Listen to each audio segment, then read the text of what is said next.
My name is Philip Maisel.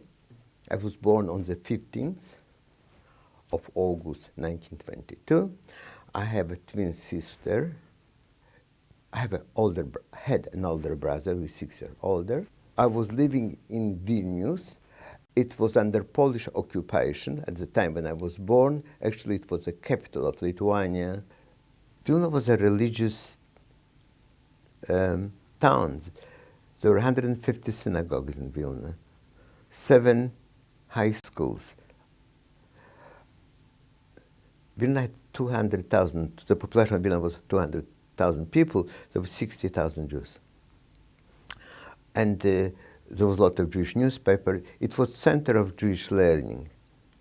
This influenced my outlook on life very much, despite the fact that I went to Polish school. I knew quite a lot about Jewish culture.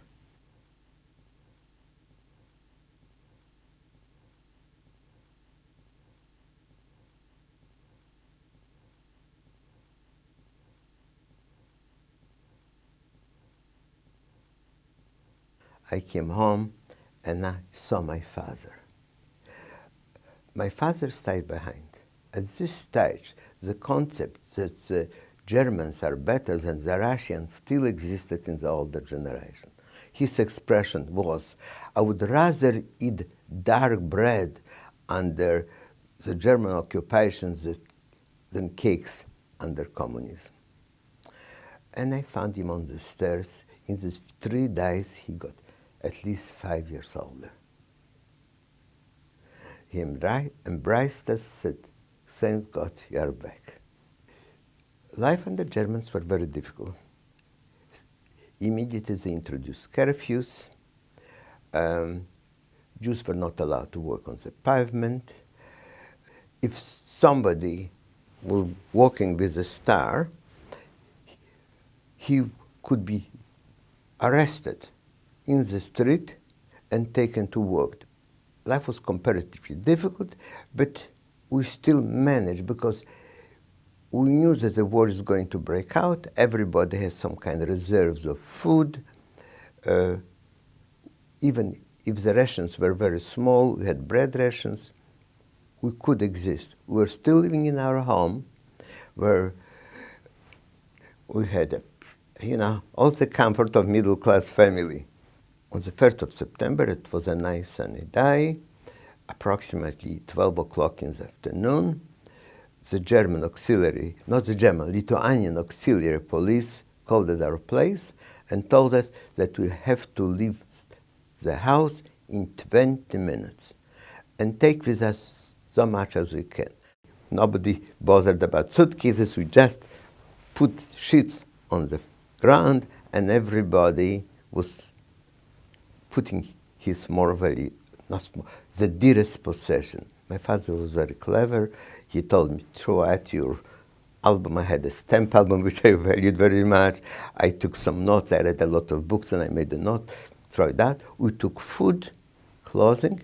We put another set of clothes on ourselves, and we went to ghetto.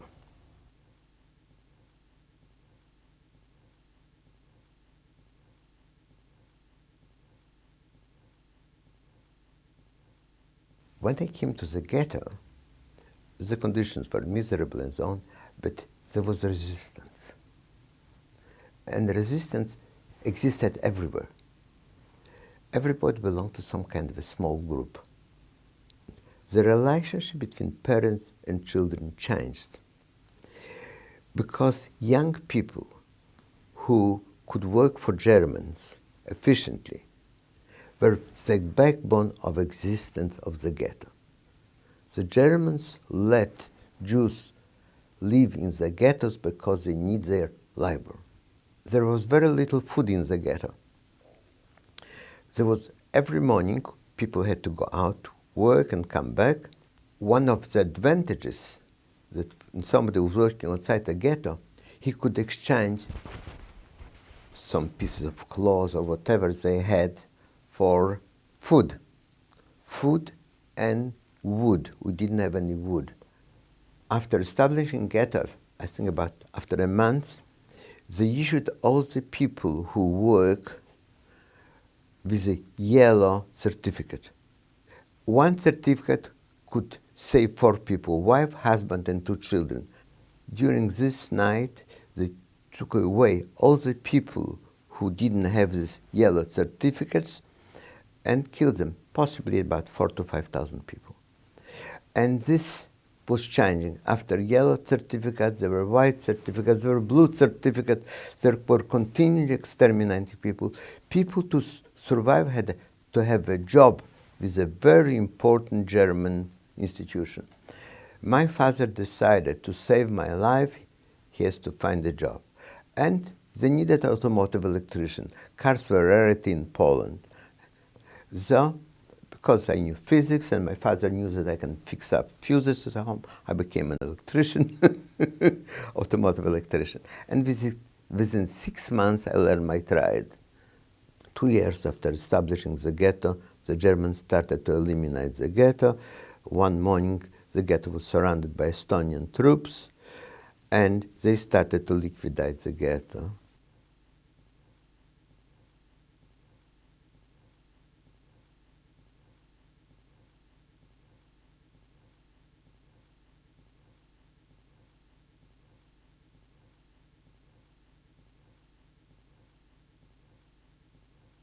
This saved my life because when they were liquidating the ghetto, by sheer accident, they didn't kill me but sent me to Estonia, where eventually I got a job as automotive electrician.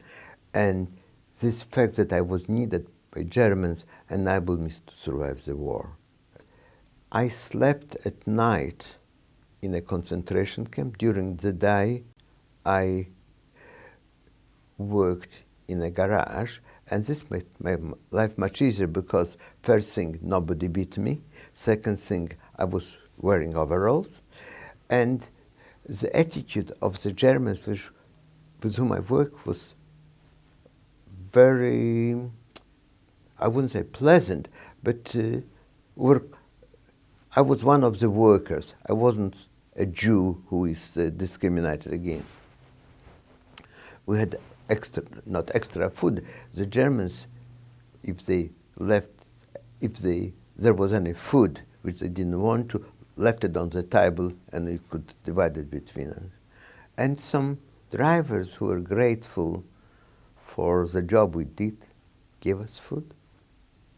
There was a Latvian assessment who was letting me out every Saturday between 6 and 8, and I was taking a blanket from the camp because we had a lot of blankets. Initially, when the camp was established, everybody got one blanket.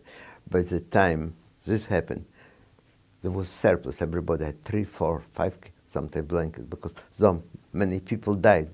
The blankets were not, the people perished, but the blankets were still there.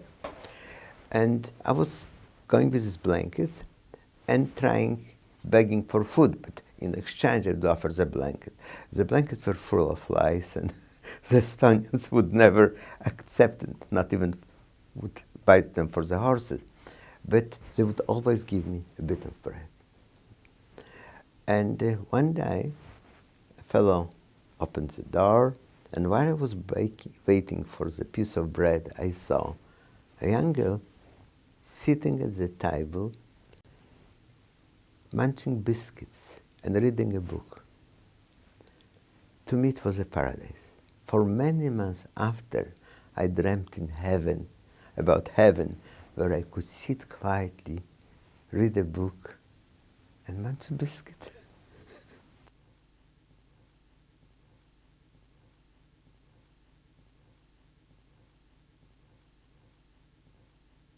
The conditions of concentration camp were as follows. We're woken up. We had possibly 2 minutes to go and wash ourselves, which very seldom people did because there was not enough time, and a hot coffee, what was called brown water, which was called coffee, was given to the people, and a small piece of bread, like comparing with Australia, it would be half a sandwich. And we had to go to the roll call. One of the most difficult things which to bear in the concentration camp was the roll call. A roll call was done by the SS. We all had to stand in column consisting of 5 lines of people. Sometimes, it usually started early in the morning, sometimes 4, sometimes 6 o'clock in the morning, depending on the time of the year. And if there was any mistake in the numbers, if numbers didn't add properly, we would stand 3, 4, 5, 6 hours. People were fainting, people were dying on the spot. Very often, like people want to say, did you expect to survive the Holocaust? Very often we wanted to survive the roll call. We didn't, yeah? And it was a short term, like I want to survive till lunchtime. Lunchtime they were serving soup wherever we worked. Lunchtime we wanted to survive till the evening when they would bring us to the camp. Then to get up next morning still alive. It wasn't long-term plans. After roll call we had to go to work. And people who were too weak were dropping dead on the way to the gate of the concentration camp. An assessment sometimes helped it. It was very cold in winter, and they poured cold water on people who couldn't walk fast. My biggest hero is a fellow, when I was in Doutmerg, in a very bad camp, within 8 months, 1/3 of the prisoners died. I managed to steal a sugar beet in a field, and I hid it in my pocket. And when I was coming back to the barracks, it was a long way from the gate to the barracks, I started to eat it. And I saw a fellow who was dying. He could hardly walk. He approached me in a very weak voice. He said, "Don't eat. This is raw fruit. You might get dysentery and you won't survive." And at this stage, the fellow used the last bit of energy which could help me to live a bit longer to save my life. To me, he was a hero. If there was a moment in ghetto, not in ghetto, in a camp when I was happy, it was when I was already in Germany. It was spring. I was lying in the sand. It was Sunday, and because there was no work, normal work, because the German enterprise were not working, we were forced to carry bricks or big rocks from one end of the camp and then bring them back where we took them. And the assessment told us, you can have a rest. And we lay down on the fresh, wet ground. It was still because snow just melted. And I was lying on this ground, and I saw little pieces of grass emerging from the ground. And I started to mend them. And there was a slight wind, and he brought a piece of newspaper, and there was a recipe how to make cakes. And the fact that I could rest, chew grass, and read a recipe of the cakes made me extremely happy. I was consciously happy.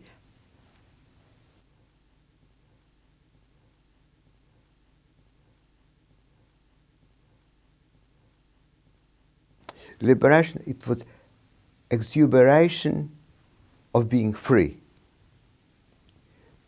You can do what you like. Then the realization that actually you miss practically everything. You can't go back to the country you came from because nobody wants to return to the Soviet Union. There is no family. And the anxiety, what happened to anybody, your family, your friend, to the world, in which you were brought up.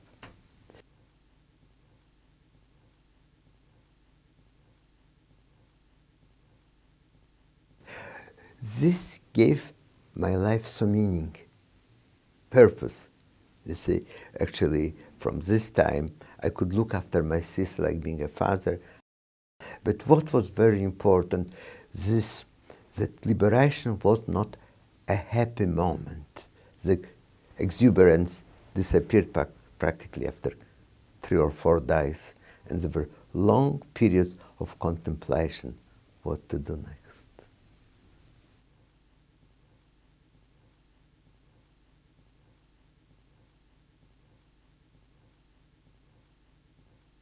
I feel that people who survive the Holocaust have a certain responsibility. There were 96% of the people who lived in Vilna perished during the war. The fact that I was saved means to me that I have a certain task to perform. I collect testimonies here in the Holocaust Center. Why? To preserve the real story of the Holocaust. What happened? Who were the people? And how did they fight the Holocaust? What effect the Holocaust had on them? This can enable people at least hear the real facts. And again, I'm still belong to the generation where life was not only there to enjoy. Life, if we have certain advantages, we have certain responsibilities as well to do something for other people.